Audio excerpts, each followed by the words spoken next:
The actor, who has been in the likes of W1A, The Crown and now new show The Trick, sadly lost his daughter Maude when she was just 2.5 years old.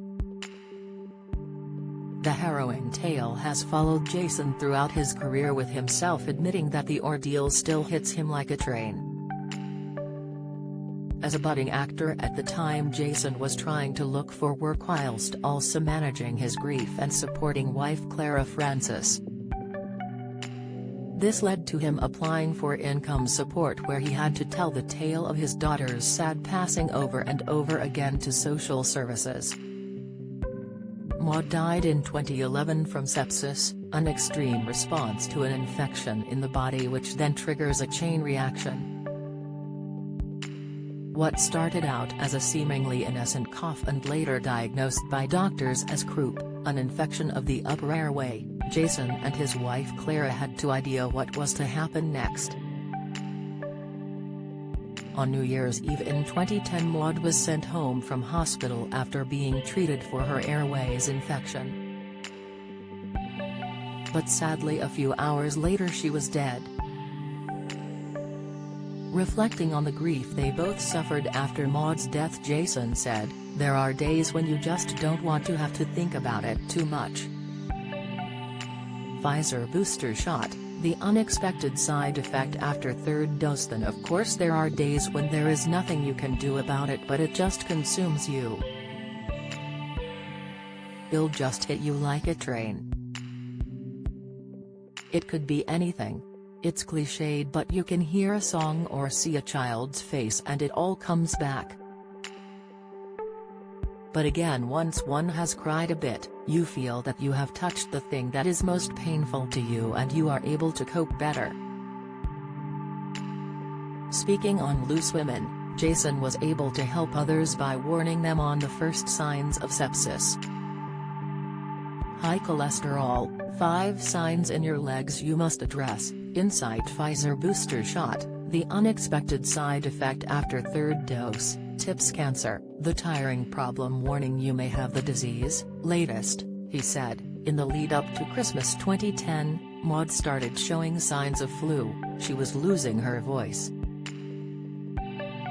It was what you would think as a parent would be the flu or a heavy cold. I had an instinct that maybe something else was going on. The next day the symptoms were worse, and she was having breathing difficulties.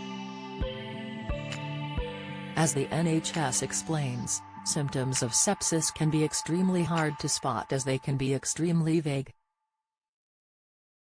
Like Maude, symptoms tend to reflect a flu or chest infection.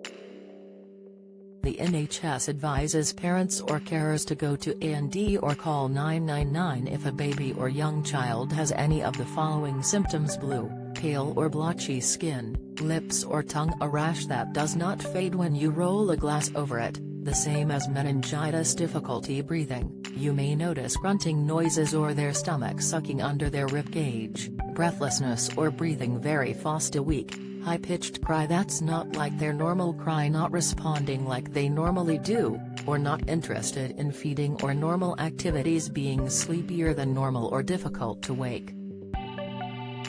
As sepsis is caused by germs that get into an individual's body and are then not treated, it is vital that infections are dealt with.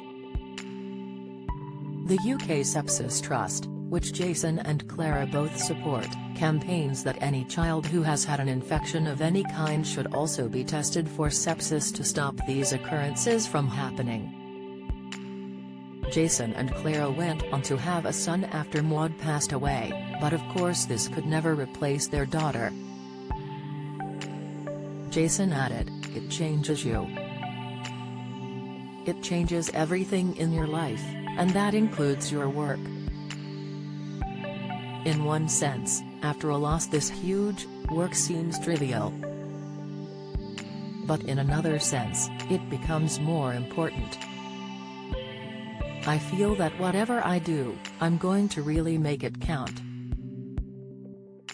Along with any of the symptoms mentioned above, The Cleveland Clinic states that the symptoms of sepsis can include fast heart rate, fever or hypothermia, very low body temperature, shaking or chills, warm or clammy/sweaty skin, confusion or disorientation, hyperventilation, rapid breathing, or shortness of breath. Those most vulnerable to the condition are the very young or the very old, or those with a pre-existing infection or medical condition. If treatment is obtained straight away, recovery is possible, but it can take time. Some individuals may suffer from long-term effects including a lack of appetite, feeling weak and tired, and changes in mood, anxiety or depression.